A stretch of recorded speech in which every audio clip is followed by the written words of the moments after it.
ప్రభు రాకడ కోసం మనం ఎదురు చూస్తున్నాం. We are all looking for the coming of the Lord and Savior Jesus Christ. యేసు ప్రభువారు వస్తారు, మనల్ని తీసుకెళ్తారు అని ఆశతో ఉన్నాము ప్రియమైన బిడ్డలారా.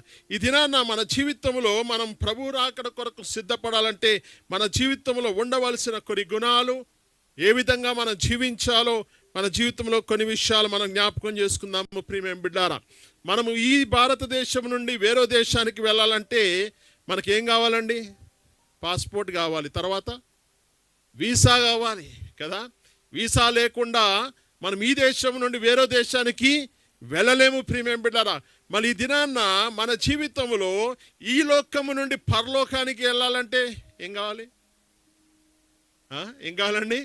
సాల్వేషన్ కావాలి ప్రియమైన బిడ్డలారా. కాబట్టి ఈ దినాన్న మన జీవితంలో పరలోక రాజ్యం పోవాలంటే మొట్టమొదటిగా మన జీవితంలో ఏం కావాలంటే మనకు రక్షణ కలగాలి. We should be saved. ఎందుకంటే పాపములో జీవిస్తూ మరణిస్తే మనము నరకానికి పాత్రమైపోతాము ప్రియమైన బిడ్డలారా.